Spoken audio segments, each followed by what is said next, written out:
Hello students YouTube channel learners Boha ਤੇ ਤੁਹਾਡਾ ਸਭ ਦਾ ਸਵਾਗਤ ਹੈ। ਬੇਟਾ ਅਸੀਂ ਸੈਸ਼ਨ 2021-22 ਦੇ ਐਂਡ ਵੱਲ ਵਧ ਰਹੇ ਹਾਂ। ਇਸ ਸੈਸ਼ਨ ਦੇ ਵਿੱਚ ਟਰਮ 1 ਤੇ ਟਰਮ 2 ਦੋ ਪਾਰਟਸ ਦੇ ਵਿੱਚ ਸਾਡੇ ਸਿਲੇਬਸ ਨੂੰ ਡਿਵਾਈਡ ਕੀਤਾ ਗਿਆ ਸੀ। ਟਰਮ 1 ਦਾ ਸਿਲੇਬਸ ਅਸੀਂ ਸਭ ਨੇ ਬੇਟਾ ਪੜ੍ਹਿਆ, ਉਸ ਦੇ ਐਗਜ਼ਾਮਸ ਦਿੱਤੇ। ਪੰਜਾਬ ਸਕੂਲ ਐਜੂਕੇਸ਼ਨ ਬੋਰਡ ਵੱਲੋਂ ਤੁਹਾਡੇ ਆਫਲਾਈਨ ਐਗਜ਼ਾਮੀਨੇਸ਼ਨ ਲਏ ਗਏ ਤੇ ਉਸ ਆਫਲਾਈਨ ਐਗਜ਼ਾਮਸ ਦੀ ਪ੍ਰਕਿਰਿਆ ਤੋਂ ਲੰਘਣ ਤੋਂ ਬਾਅਦ ਜਿਵੇਂ ਹੀ ਅਸੀਂ ਟਰਮ 2 ਦੇ ਲਈ ਆਪਣੀਆਂ ਕਲਾਸਾਂ ਸਟਾਰਟ ਕੀਤੀਆਂ ਤਾਂ ਨਾਲ ਦੀ ਨਾਲ ਹੀ ਕੋਵਿਡ-19 ਦੀ ਵੇਵ ਆਨ ਕਰਕੇ ਸਾਡੇ ਸਕੂਲ ਬੰਦ ਹੋ ਗਏ।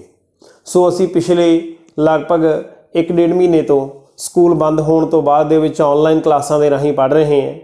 ਪਰੰਤੂ ਜਦੋਂ ਆਲੇ ਦੁਆਲੇ ਦੇ ਵਿੱਚ ਵੇਖਿਆ ਕਿ ਕੋਵਿਡ ਦੇ ਕੇਸ ਇੱਕ ਵਾਰ ਵਧਣੇ ਸ਼ੁਰੂ ਹੋਏ ਸੀ, ਫਿਰ ਕੇਸ ਘਟਣੇ ਸ਼ੁਰੂ ਹੋ ਗਏ, ਤਾਂ ਲਗਭਗ ਇਸ ਹਫ਼ਤੇ ਸਾਨੂੰ ਉਮੀਦ ਸੀ ਕਿ ਕਲਾਸਾਂ ਸਾਡੀਆਂ ਲੱਗ ਜਾਣਗੀਆਂ, ਕਲਾਸਿਸ ਚੱਲਣਗੀਆਂ ਤੇ ਆਫਲਾਈਨ ਸਕੂਲ ਦੇ ਵਿੱਚ ਪੜ੍ਹਾਈ ਸ਼ੁਰੂ ਹੋਏਗੀ। ਪਰੰਤੂ ਇੱਕ ਵਾਰੀ ਸਾਨੂੰ ਪਤਾ ਹੈ ਕਿ 8 ਫਰਵਰੀ ਤੱਕ ਸਕੂਲ ਬੰਦ ਕਰ ਦਿੱਤੇ ਗਏ ਹੈ। ਬਟ ਹੁਣ ਸਵਾਲ ਇਹ ਖੜਾ ਹੁੰਦਾ ਹੈ ਕਿ ਜਦੋਂ ਸਕੂਲ ਬੰਦ ਕਰ ਦਿੱਤੇ ਗਏ ਹੈ ਤਾਂ ਇਹਨਾਂ ਸਕੂਲ ਬੰਦ ਹੋਣ ਦੇ ਨਾਲ ਹੀ ਅੱਜ ਸਾਡੇ ਕੋਲੇ ਇੱਕ ਚੰਗੀ ਖਬਰ ਆਈ ਹੈ ਤੇ ਉਹ ਚੰਗੀ ਖਬਰ ਇਹ ਹੈ ਕਿ ਪੰਜਾਬ ਸਕੂਲ ਐਜੂਕੇਸ਼ਨ ਬੋਰਡ ਵੱਲੋਂ ਸਿੱਖਿਆ ਵਿਭਾਗ ਪੰਜਾਬ ਵੱਲੋਂ ਟਰਮ 2 ਦੇ ਜਿਹੜੇ ਪ੍ਰੀ ਬੋਰਡ ਐਗਜ਼ਾਮਸ ਨੇ ਉਹਨਾਂ ਪ੍ਰੀ ਬੋਰਡ ਐਗਜ਼ਾਮਸ ਦੀ ਡੇਟ ਅਨਾਉਂਸ ਕਰ ਦਿੱਤੀ ਗਈ ਹੈ। ਇਹ ਸਾਡੇ ਪ੍ਰੀ ਬੋਰਡ ਐਗਜ਼ਾਮਸ ਫਰਵਰੀ ਦੇ ਦੂਜੇ ਹਫ਼ਤੇ ਹੋਣੇ ਨੇ। ਜਦੋਂ ਇਹਨਾਂ ਐਗਜ਼ਾਮਸ ਦੀ ਡੇਟ ਅਨਾਉਂਸ ਹੁੰਦੀ ਹੈ ਤੇ ਨਾਲ ਦੀ ਨਾਲ ਇੱਕ ਅਨਾਉਂਸਮੈਂਟ ਹੋਰ ਹੋ ਜਾਂਦੀ ਹੈ ਕਿ ਵਿਦਿਆਰਥੀਆਂ ਦੀ ਜਿਹੜੀ ਇੰਟਰਨਲ ਅਸੈਸਮੈਂਟ ਹੈ ਉਹ ਇਹਨਾਂ ਪ੍ਰੀ ਬੋਰਡਸ ਦੇ ਐਗਜ਼ਾਮ ਦੇ ਬੇਸ ਦੇ ਉੱਤੇ ਕਰਕੇ ਸਿੱਖਿਆ ਬੋਰਡ ਨੂੰ ਭੇਜੀ ਜਾਵੇ, ਆਨਲਾਈਨ ਕਰ ਦਿੱਤੀ ਜਾਵੇ। ਜੇ ਵਿਦਿਆਰਥੀਓ ਤੁਹਾਡੇ ਇਹ ਐਗਜ਼ਾਮਸ ਹੋ ਜਾਂਦੇ ਨੇ, ਹੋ ਸਕਦਾ ਹੈ ਕਿ ਇਹ ਐਗਜ਼ਾਮਸ ਆਫਲਾਈਨ ਵੀ ਹੋ ਜਾਣ, ਕਿਉਂਕਿ ਪੱਤਰ ਦੇ ਵਿੱਚ ਜਿਹੜਾ ਲੈਟਰ ਜਾਰੀ ਹੋਇਆ ਉਹਦੇ ਵਿੱਚ ਬੜਾ ਕਲੀਅਰ ਕੱਟ ਇਹ ਦੱਸ ਦਿੱਤਾ ਗਿਆ, ਬੜਾ ਸਪਸ਼ਟ ਕਰ ਦਿੱਤਾ ਗਿਆ ਕਿ ਜੇ ਸਕੂਲ ਖੁੱਲ੍ਹ ਗਏ ਤਾਂ ਇਹ ਐਗਜ਼ਾਮਸ ਆਫਲਾਈਨ ਹੋਣਗੇ। ਤਾਂ ਇਹ ਸਾਰਾ ਕਿਤੇ ਨਾ ਕਿਤੇ ਤੁਸੀਂ ਇਸ ਗੱਲ ਨੂੰ ਇੱਕ ਇਸ਼ਾਰਾ ਮੰਨੋ ਕਿ ਇਹ ਇੱਕ ਤੁਹਾਡਾ ਜਿਹੜਾ ਹੈਗਾ ਇਸ਼ਾਰਾ ਇਸ ਗੱਲ ਵੱਲ ਹੈ ਕਿ ਫਾਈਨਲ ਐਗਜ਼ਾਮਸ ਜਿਹੜੇ ਹੋਣੇ ਆ ਮਾਰਚ ਦੇ ਵਿੱਚ, ਉਸ ਦੀ ਤਿਆਰੀ ਸਿੱਖਿਆ ਵਿਭਾਗ ਪੰਜਾਬ ਵੱਲੋਂ ਅੱਜ ਆਰੰਭ ਲਈ ਗਈ ਹੈ, ਉਸ ਦੀ ਤਿਆਰੀ ਅੱਜ ਸ਼ੁਰੂ ਕਰ ਦਿੱਤੀ ਗਈ ਹੈ। ਤੇ ਜਦੋਂ ਅਸੀਂ ਉਸ ਦੀ ਤਿਆਰੀ ਵੱਲ ਵਧਦੇ ਹਾਂ ਤਾਂ ਹੁਣ ਬੇਟਾ ਕਿਉਂਕਿ ਮੈਂ ਤੁਹਾਡੇ ਨਾਲ ਡਾਇਰੈਕਟਲੀ ਬਾਇਓਲੋਜੀ ਦੇ ਸਟੂਡੈਂਟਸ ਨਾਲ ਇੰਟਰੈਕਟ ਕਰ ਰਹੇ ਹਾਂ ਤਾਂ ਸਾਡਾ ਬੇਟਾ ਸਭ ਤੋਂ ਪਹਿਲੀ ਗੱਲ ਇਹੀ ਹੈ ਕਿ ਅਸੀਂ ਆਪਣੇ ਮਾਈਂਡ ਦੇ ਵਿੱਚ ਬੜਾ ਕਲੀਅਰ ਹੋਈਏ ਕਿ ਸਾਡਾ ਸਿਲੇਬਸ ਕੀ ਕੁਝ ਹੈ। ਅੱਜ ਦੀ ਇਸ ਵੀਡੀਓ ਦੇ ਵਿੱਚ ਜਿੱਥੇ ਮੈਂ ਤੁਹਾਡੇ ਨਾਲ ਤੁਹਾਡਾ +2 ਦਾ ਟਰਮ 2 ਦਾ ਸਿਲੇਬਸ ਡਿਸਕਸ ਕਰੂੰਗਾ, ਉਸ ਦੇ ਨਾਲ ਅਸੀਂ ਇਹ ਵੀ ਕੁਝ ਗੱਲਾਂ ਡਿਸਕਸ ਕਰਾਂਗੇ ਕਿ ਟਰਮ 2 ਦੇ ਐਗਜ਼ਾਮਸ ਦੀ ਤਿਆਰੀ ਕਿਸ ਤਰ੍ਹਾਂ ਕੀਤੀ ਜਾਵੇ। ਸਭ ਤੋਂ ਪਹਿਲਾਂ ਅਸੀਂ ਆਪਣੇ ਸਿਲੇਬਸ ਦੀ ਗੱਲ ਕਰਦੇ ਹਾਂ। ਪੰਜਾਬ ਸਕੂਲ ਐਜੂਕੇਸ਼ਨ ਬੋਰਡ ਵੱਲੋਂ ਜੋ ਟਰਮ 2 ਦਾ ਸਿਲੇਬਸ ਦਿੱਤਾ ਗਿਆ ਹੈ, ਇਸ ਟਰਮ 2 ਦੇ ਸਿਲੇਬਸ ਦੇ ਵਿੱਚ ਸਾਡੇ ਕੋਲੇ 8 ਚੈਪਟਰਸ ਦਿੱਤੇ ਗਏ ਹੈ, ਜਿਸ ਦੇ ਵਿੱਚੋਂ ਸਭ ਤੋਂ ਪਹਿਲਾ ਸਾਡਾ ਚੈਪਟਰ ਹੈ strategies for enhancement in food production. ਇਸ ਚੈਪਟਰ ਦੇ ਵਿੱਚੋਂ ਸਾਨੂੰ 3 ਨੰਬਰ ਦਾ ਕੰਮ ਆ ਰਿਹਾ ਹੈ। ਦੂਸਰਾ ਸਾਡਾ ਜਿਹੜਾ ਚੈਪਟਰ ਹੈਗਾ ਉਹ ਚੈਪਟਰ ਹੈ ਮਾਈਕਰੋਬਸ ਇਨ ਹਿਊਮਨ ਵੈਲਫੇਅਰ। ਇਸ ਚੈਪਟਰ ਦੇ ਵਿੱਚੋਂ ਵੀ ਸਾਡੇ ਕੋਲੇ 5 ਨੰਬਰ ਦਾ ਕੰਮ ਹੈ। Then biotechnology principles and processes, biotechnology and its applications, and then last unit ਸਾਡੀ ਇਕੋਲੋਜੀ ਐਂਡ ਐਨਵਾਇਰਨਮੈਂਟ ਦੇ ਨਾਲ ਰਿਲੇਟਡ ਹੈ, ਜਿਸ ਦੇ ਵਿੱਚੋਂ ਸਾਡੇ ਕੋਲੇ 4 ਚੈਪਟਰਸ ਨੇ। ਸੋ ਓਵਰਆਲ ਜੇ ਦੇਖਿਆ ਜਾਵੇ ਸਾਡੇ ਕੋਲੇ ਸਿਰਫ 8 ਚੈਪਟਰਸ ਨੇ। ਸਾਡਾ ਬਾਇਓਲੋਜੀ ਦਾ ਕੰਮ ਬੜਾ ਈਜ਼ੀ ਹੈ, ਬੜਾ ਸਿੰਪਲ ਹੈ, ਕਿਉਂਕਿ ਇਹਨਾਂ 8 ਚੈਪਟਰਸ ਦੇ ਵਿੱਚੋਂ 4 ਚੈਪਟਰ ਸਾਡੇ ਇਕੋਲੋਜੀ ਐਂਡ ਐਨਵਾਇਰਨਮੈਂਟ ਨਾਲ ਰਿਲੇਟਡ ਨੇ, ਜਿਹੜੇ ਬੜੇ ਜਨਰਲ ਚੈਪਟਰਸ ਨੇ। ਜਿਨ੍ਹਾਂ ਚੈਪਟਰਸ ਦੀ ਤਿਆਰੀ ਕਰਨ ਦੇ ਲਈ ਸਾਨੂੰ ਕੋਈ ਬਹੁਤਾ ਜ਼ਿਆਦਾ ਡਿਟੇਲ ਦੇ ਵਿੱਚ ਜਾ ਕੇ ਕੋਈ ਟੈਕਨੀਕਲ ਸਬਜੈਕਟ ਨਹੀਂ ਪੜ੍ਹਨਾ ਪਊਗਾ। ਸਾਨੂੰ ਬੜਾ ਈਜ਼ੀ ਲੱਗੂਗਾ, ਸਾਨੂੰ ਲੱਗੂਗਾ ਅਸੀਂ ਆਪਣੇ ਆਲੇ ਦੁਆਲੇ ਦੀਆਂ ਗੱਲਾਂ ਕਰ ਰਹੇ ਹਾਂ, ਆਪਣੀ ਨੇਚਰ ਦੀ ਗੱਲ ਕਰ ਰਹੇ ਹਾਂ, ਸਾਡੇ ਫੋਰੈਸਟ ਦੀ ਗੱਲ ਕਰ ਰਹੇ ਹਾਂ, ਸਾਡੀ ਬਾਇਓਡਾਇਵਰਸਿਟੀ ਦੀ ਗੱਲ ਕਰ ਰਹੇ ਹਾਂ, ਜੈਵਿਕ ਵਿਭਿੰਨਤਾ ਦੀ ਗੱਲ ਕੀਤੀ ਜਾ ਰਹੀ ਹੈ ਤੇ ਐਨਵਾਇਰਨਮੈਂਟ ਨਾਲ ਰਿਲੇਟਡ ਹੋਰ ਅਨੇਕਾਂ ਮੁੱਦੇ ਜਿਹੜੇ ਅਸੀਂ ਛੋਟੀਆਂ ਕਲਾਸਾਂ ਤੋਂ ਪੜ੍ਹਦੇ ਆ ਰਹੇ ਹਾਂ, ਜਿਸ ਤਰੀਕੇ ਨਾਲ ਐਸਿਡ ਰੇਨ ਕੀ ਹੈ, ਤੇਜ਼ਾਬੀ ਮੀਂਹ ਕੀ ਹੈ, ਗਲੋਬਲ ਵਾਰਮਿੰਗ ਕੀ ਹੈ, ਅਜੋਨ ਹੋਲ ਕਿਸ ਤਰੀਕੇ ਨਾਲ ਹੋਇਆ, ਅਜੋਨ ਲੇਅਰ ਕਿਸ ਤਰੀਕੇ ਨਾਲ ਡਿਪਲੀਟ ਹੁੰਦੀ ਜਾ ਰਹੀ ਹੈ, ਜਾਂ ਸਾਡੇ ਫੋਰੈਸਟ ਨੂੰ ਬਚਾਉਣ ਦੇ ਲਈ ਅਸੀਂ ਕੀ ਕਰ ਸਕਦੇ ਹਾਂ, ਵੂਮਨ ਦਾ ਕੀ ਰੋਲ ਰਿਹਾ, ਕਮਿਊਨਿਟੀਜ਼ ਦਾ ਕੀ ਰੋਲ ਰਿਹਾ। ਤਾਂ ਇਹ ਸਾਰੇ ਬੜੇ ਜਨਰਲ ਜਿਹੇ ਟੌਪਿਕ ਅਸੀਂ ਆਪਣੀ ਇਸ ਯੂਨਿਟ ਦੇ ਵਿੱਚ ਕਰਨੇ ਹੈ। ਸੋ ਕਹਿਣ ਦਾ ਮਤਲਬ ਜੇ ਸਾਡੇ ਕੋਲੇ ਇਹਨਾਂ 8 ਚੈਪਟਰਸ ਦੀ ਲਿਸਟ ਹੈਗੀ ਹੈ ਤਾਂ ਇਹਨਾਂ 8 ਚੈਪਟਰਸ ਦੇ ਵਿੱਚੋਂ ਸਾਡੇ 4 ਚੈਪਟਰ ਜਿਹੜੇ ਹੈਗੇ ਨੇ ਉਹ ਤਾਂ ਇਕੋਲੋਜੀ ਐਂਡ ਐਨਵਾਇਰਨਮੈਂਟ ਦੇ ਨੇ, ਤੇ ਉਸ ਤੋਂ ਬਾਅਦ ਸਾਡੇ ਕੋਲੇ ਜਿਹੜੇ 4 ਚੈਪਟਰ ਬਚਦੇ ਹੈ ਉਸ ਦੇ ਵਿੱਚ ਰੋਲ ਆਫ ਮਾਈਕਰੋਬਸ ਦਾ ਕੀ ਰੋਲ ਹੈ ਸਾਡੇ ਵੈਲਫੇਅਰ ਦੇ ਲਈ। ਦੈਨ ਸਾਡੇ ਕੋਲੇ ਜਿਹੜਾ ਹੈਗਾ strategies for enhancement in food production, ਤੇ 2 ਚੈਪਟਰ ਸਾਡੇ ਜਿਹੜੇ ਬਾਇਓਟੈਕਨੋਲੋਜੀ ਦੇ ਨਾਲ ਰਿਲੇਟਡ ਨੇ। ਸੋ ਇਹਨਾਂ 8 ਚੈਪਟਰਸ ਦਾ ਸਾਡੇ ਕੋਲੇ ਸਿਲੇਬਸ ਹੈਗਾ। ਅਸੀਂ 1 ਬਾय 1 ਗੱਲ ਕਰਦੇ ਹਾਂ, ਬਲੂਪ੍ਰਿੰਟ ਡਿਸਕਸ ਕਰਦੇ ਹਾਂ, ਜਿਹੜਾ blueprint Punjab school education board ਵੱਲੋਂ ਜਾਰੀ ਕੀਤਾ ਗਿਆ। ਤੁਹਾਡੇ ਸਾਹਮਣੇ ਸਕਰੀਨ ਦੇ ਉੱਤੇ ਇਹ ਬਲੂਪ੍ਰਿੰਟ ਡਿਸਪਲੇ ਕੀਤਾ ਗਿਆ। ਇਸ ਬਲੂਪ੍ਰਿੰਟ ਨੂੰ ਜਦੋਂ ਅਸੀਂ ਧਿਆਨ ਨਾਲ ਸਮਝਣ ਦੀ ਕੋਸ਼ਿਸ਼ ਕਰਦੇ ਹਾਂ ਤਾਂ ਸਭ ਤੋਂ ਪਹਿਲਾਂ ਸਾਡੇ ਕੋਲੇ ਹੈ chapter number 9 strategies for enhancement in food production. ਇਸ ਚੈਪਟਰ ਦੇ ਵਿੱਚ ਸਾਡੇ ਕੋਲੇ 1 ਨੰਬਰ ਦਾ ਇੱਕ ਕੁਐਸਚਨ ਆਉਣਾ ਹੈ ਤੇ 2 ਨੰਬਰ ਦਾ ਵੀ ਇੱਕ ਕੁਐਸਚਨ ਆਉਣਾ ਹੈ। कहना मतलब इस चैप्टर की तैयारी इहो ਜਿਹੇ तरीके नाल करिए कि ये विचों कोई 3 नंबर का या 5 नंबर का बहुता वड्डा एक्सप्लेनेटरी क्वेश्चन नहीं आ रहा। इस चैप्टर के विचों साडे कोले छोटे क्वेश्चन आ रहे हैं 1 नंबर का ते 2 नंबर का। ते दूसरा साडा है microbes in human welfare. Microbes in human welfare chapter साडा 5 नंबर का है। इहदे विचों साडे कोले एक क्वेश्चन 2 मार्क्स का है, एक क्वेश्चन 3 मार्क्स का है। 2 ते 3 नंबर वाले क्वेश्चन लगभग इक्को जी होंदे है, कोई बहुता ज़्यादा इस दे विच डिटेल नहीं मंगिया जाता। कई बार डायग्रामैटिक क्वेश्चन भी पूछ लिया जाता है।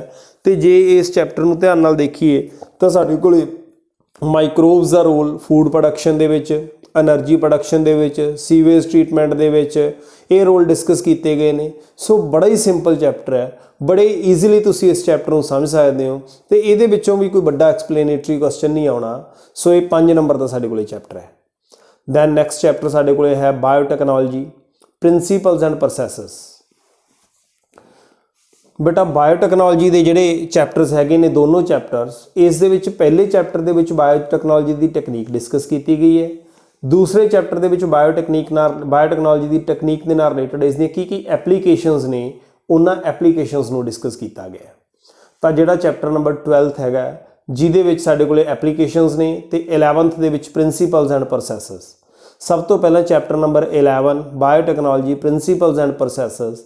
इस दे विचों 1 नंबर का एक क्वेश्चन हैगा ते 2 नंबर के 2 क्वेश्चनस ने। सो ये भी 5 नंबर का चैप्टर है। तो बायोटैक्नोलॉजी दी ਜਿਹੜੀਆਂ एप्लीकेशनस ने ਇਹਦਾ ਸਾਡੇ ਕੋਲੇ थोड़ा ਜਿਹਾ क्रेडिट इसका ज़्यादा है। ਇਹਦੇ 'ਚ एक क्वेश्चन 2 नंबर का है, एक क्वेश्चन 1 नंबर का है तो एक क्वेश्चन 3 नंबर का हैगा। तो ये साढ़े कोले 6 नंबर का जोड़ा है काम बेटा इस यूनिट के विचों आ रहा है biotechnology and it's applications. So overall जोड़े ये चारों चैप्टर साढ़े कोले हो जाते हैं। इस दे विचों बेटा साढ़े कोले 19 नंबर का काम जोड़ा आ जाता है। तो बाकी जोड़ा साढ़े कोले बच गया बेटा वो 26 नंबर का जोड़ा काम हैगा सॉरी 16 नंबर का जोड़ा काम हैगा वो साडी यूनिट है ecology and environment. Ecology and environment की गल करिए इस यूनिट के 4 चैप्टर ने। आर्गेनिज्म एंड इट्स पॉपूलेशन ये एक क्वेश्चन 1 नंबर का है तो एक क्वेश्चन 3 नंबर का। दैन इकोसिस्टम जोड़ा चैप्टर है 14th ये एक 2 नंबर का क्वेश्चन है तो एक क्वेश्चन जोड़ा 5 नंबर का हैगा। हुण जे ध्यान नाल देखिए तो साडे कोले इकोसिस्टम चैप्टर कुछ लेंथी चैप्टर है। इस दे विचों 1 नंबर का क्वेश्चन कोई नहीं है, 2 नंबर का एक है तो 5 नंबर का एक है। यदा मतलब असी इस चैप्टर की तैयारी इस तरीके ना करिए कि ये डिस्क्रिप्टिव क्वेश्चन आ सकता है, वड्डा क्वेश्चन आ सकता है। बट इस चैप्टर के विचों आने वाला जो डिस्क्रिप्टिव क्वेश्चन हैगा 5 नंबर वाला उसकी चॉइस सानू बायोडाइवर्सिटी एंड कंजरवेशन वाले चैप्टर के विचों मिल जाती है। तो उस चैप्टर का अपना स्कोर जोड़ा है वो 7 नंबर बन सकता है जे असी उसका 5 नंबर का क्वेश्चन भी बायोडाइवर्सिटी एंड कंजरवेशन चो अटैम्प्ट करिए तो 2 नंबर वाला भी बायोडाइवर्सिटी एंड कंजरवेशन के विचों अटैम्प्ट करिए। तो जे असी अपने 15th chapter biodiversity and it's conservation वधिया तरीके नाल तैयार कर लेने हैं तो 14वां चैप्टर जोड़ा काफ़ी लेंथी चैप्टर है। इस दे विचों साडे कोल इक्को ही क्वेश्चन रह जाएगा जोड़ा कि 2 मार्क्स का क्वेश्चन हैगा। इस करके असी इहदी तैयारी थोड़ा गैस वर्क भी कर सकते हैं। तो मेनली जी असी कंसनट्रेशन अपनी 15वें चैप्टर के उत्ते दे सकते हैं। अलग अलग स्टूडेंट्स दी अपनी अपनी स्ट्रैटजीज हो सकती हैं। कई स्टूडेंट्स को इकोसिस्टम वधिया लगेगा ਉਹਦੇ ਵਿੱਚ ਉਹ ਵੱਡਾ क्वेश्चन अटैम्प्ट करने की कोशिश करनगे तो कईयां नूं बायोडाइवर्सिटी वाला जिहड़ा चैप्टर वधिया लगेगा। बट जे असीं बायोडाइवर्सिटी वाले चैप्टर के विचों 5 नंबर के क्वेश्चन अटैम्प्ट करने की कोशिश करिए तो बेटा ये चैप्टर नूं जदों तुसीं पढ़ोगे बहुत सारे स्टूडेंट्स ने पढ़ लिया होगा ਇਹਦੇ ਵਿੱਚੋਂ क्वेश्चनस ही बड़े घट हैगे आ ਜਿਹੜੇ कि डिस्क्रिप्टिव हो सकते हैं। बायोडाइवर्सिटी की इंपोर्टेंस बारे पूछा जा सकता है, बायोडाइवर्सिटी किमें इसका जोड़ा है लॉस किस तरह होया तो बायोडाइवर्सिटी नूं कंजर्व करने किहड़े मैथड्स हैगे ने। सो बड़ा छोटा चैप्टर है बट स्कोर बड़ा वधिया इस चैप्टर नूं मिलिया। लास्ट जिहड़ा हैगा चैप्टर वो एनवायरमेंटल इशूज़ के नाल रिलेटेड है। एनवायरमेंट के नाल रिलेटेड जिहड़ियां प्रॉब्लम्स ने ये सिर्फ 3 नंबर का हैगा, एक नंबर का क्वेश्चन है तो एक 2 नंबर का क्वेश्चन है। सो इस तरीके नाल बेटा ਤੁਸੀਂ ਸਾਰਾ ਇਹ ਬਲੂਪ੍ਰਿੰਟ ਸਕਰੀਨ ਦੇ ਉੱਤੇ ਜਿਹੜਾ ਡਿਸਪਲੇ ਹੋਇਆ ਇਸ ਨੂੰ ਸਮਝਿਆ ਹੈਗਾ? ਜੇ ਅਸੀਂ ਆਪਣੇ ਬਲੂਪ੍ਰਿੰਟ ਨੂੰ ਧਿਆਨ ਨਾਲ ਸਮਝ ਚੁੱਕੇ ਹਾਂ ਤਾਂ ਸਾਨੂੰ ਇਹ ਪਤਾ ਲੱਗਦਾ ਬੇਟਾ ਕਿ ਅਸੀਂ ਕਿਸ ਤਰੀਕੇ ਨਾਲ ਕਿਸ ਚੈਪਟਰ ਦੀ ਤਿਆਰੀ ਕਰਨੀ ਹੈ। ਹੁਣ ਆਪਣੇ ਐਗਜ਼ਾਮਸ ਦੀ ਤਿਆਰੀ ਕਿਸ ਤਰ੍ਹਾਂ ਕਰੀਏ? ਅਸੀਂ ਤਾਂ ਘਰ ਬੈਠੇ ਹਾਂ, ਸਾਡੇ ਟੀਚਰਸ ਸਾਡੇ ਟੀਚਰ ਸਾਨੂੰ ਆਨਲਾਈਨ ਕਲਾਸਿਸ ਦੇ ਰਾਹੀਂ ਪੜ੍ਹਾ ਰਹੇ ਹੈ ਤੇ ਨਾਲ ਅਸੀਂ ਆਪਣੇ ਹੋਰ ਵੀ ਕੁਝ ਰਿਸੋਰਸਿਸ ਐਕਸਪਲੋਰ ਕਰਦੇ ਰਹੀਏ। ਆਪਣੇ ਟੀਚਰਸ ਤੋਂ ਪੜ੍ਹਨ ਦੇ ਨਾਲ ਜਿਵੇਂ ਜ਼ੂਮ ਕਲਾਸਿਸ ਦੇ ਰਾਹੀਂ ਜਾਂ YouTube ਦੇ ਰਾਹੀਂ ਪੜ੍ਹਾ ਰਹੇ ਹੈ, ਉਸ ਦੇ ਨਾਲ ਅਸੀਂ ਆਪਣੀ ਬੁੱਕ ਦੇ ਵਿੱਚੋਂ ਸੈਲਫ ਸਟੱਡੀ ਕਰਨ ਦੀ ਆਦਤ ਪਾਈਏ। ਜਿੰਨਾ ਵੱਧ ਤੋਂ ਵੱਧ ਅਸੀਂ ਟਾਈਮ ਆਪਣੀਆਂ ਬੁੱਕਸ ਨੂੰ ਦੇ ਸਕਦੇ ਹਾਂ ਉਸ ਟਾਈਮ ਨੂੰ ਅਸੀਂ ਲਗਾਈਏ। ਇਨਫੈਕਟ ਇਸ ਕੋਵਿਡ-19 ਦੇ ਬੈਚ ਦੇ ਵਿੱਚ ਦੇਖੋ, ਤੁਹਾਡੀ ਪੜ੍ਹਾਈ ਤਾਂ ਸਕੂਲ ਦੇ ਵਿੱਚ ਜਦੋਂ ਚੱਲ ਹੀ ਰਹੀ ਹੈ ਨਾ, ਤੁਹਾਡੇ ਕੋਲ ਟਾਈਮ ਐਕਸਟਰਾ ਬਚ ਜਾਂਦਾ ਹੈ। ਤੁਸੀਂ ਵੱਧ ਕੰਮ ਕਰ ਸਕਦੇ ਹੋ, ਜ਼ਿਆਦਾ ਤੁਸੀਂ ਪ੍ਰੈਕਟਿਸ ਕਰ ਸਕਦੇ ਹੋ, ਵੱਧ ਤੋਂ ਵੱਧ ਮਲਟੀਪਲ ਚੋਇਸ ਕੁਐਸਚਨਸ ਦੀ ਪ੍ਰੈਕਟਿਸ ਕਰ ਸਕਦੇ ਹੋ, ਜਿਸ ਦੇ ਨਾਲ ਸਾਡਾ ਕਨਸੈਪਟ ਹੋਰ ਜ਼ਿਆਦਾ ਵਧੀਆ ਕਲੀਅਰ ਹੁੰਦਾ ਹੈ। ਚਾਹੇ ਪੰਜਾਬ ਸਕੂਲ ਐਜੂਕੇਸ਼ਨ ਬੋਰਡ ਦੇ ਫਾਈਨਲ ਐਗਜ਼ਾਮਸ ਦੇ ਵਿੱਚ ਮਲਟੀਪਲ ਚੋਇਸ ਕੁਐਸਚਨਸ ਨਹੀਂ ਵੀ ਆ ਰਹੇ, ਬਟ ਬਹੁਤ ਸਾਰੇ ਸਟੂਡੈਂਟਸ ਨੇ ਨੀਟ ਦੇ ਐਗਜ਼ਾਮ ਦੇ ਵਿੱਚ ਬੈਠਣਾ ਹੈ। ਤੇ ਇਸ ਤੋਂ ਇਲਾਵਾ ਵੀ ਜਦੋਂ ਅਸੀਂ MCQ ਯੂਜ਼ ਕਰਦੇ ਹਾਂ ਤੇ ਇਸ ਦੇ ਨਾਲ ਸਾਡਾ ਕਨਸੈਪਟ ਬੜਾ ਅੱਛਾ ਕਲੀਅਰ ਹੋ ਜਾਂਦਾ ਹੈ। ਸੋ ਹੁਣ ਬੇਟਾ ਅਗਲੀ ਗੱਲ ਕਿ ਇਹ YouTube ਚੈਨਲ ਲਰਨਰਸ ਬੋਹਾ ਤੁਹਾਡੀ ਬਾਇਓਲੋਜੀ ਸਟੱਡੀ ਦੇ ਵਿੱਚ ਕਿਸ ਤਰ੍ਹਾਂ ਹੈਲਪ ਕਰ ਸਕਦਾ ਹੈ। ਇਸ ਦੇ ਲਈ ਬੇਟਾ ਇਸ YouTube ਚੈਨਲ ਦੇ ਉੱਤੇ +2 ਦੇ ਲਗਭਗ ਸਾਰੇ ਸਿਲੇਬਸ ਦੀਆਂ ਵੀਡੀਓਜ਼, ਇਸ ਦੇ +2 ਦੇ ਜਿਹੜਾ ਸੈਕਸ਼ਨ ਹੈਗਾ ਬਣਿਆ ਹੋਇਆ ਵੀਡੀਓਜ਼ ਦੇ ਸੈਕਸ਼ਨ 'ਚ ਜਾਓਗੇ, ਪਲੇਲਿਸਟ ਦੇ ਵਿੱਚ ਜਾਓਗੇ, +2 ਬਾਇਓਲੋਜੀ ਦੀ ਇੱਕ ਪਲੇਲਿਸਟ ਹੈਗੀ ਹੈ ਤੇ ਉਸ ਪਲੇਲਿਸਟ ਦੇ ਵਿੱਚ ਤੁਹਾਡੇ ਕੋਲੇ ਬਹੁਤ ਸਾਰੀਆਂ ਵੀਡੀਓਜ਼ ਜਿਹੜੀਆਂ ਮਿਲ ਜਾਣਗੀਆਂ।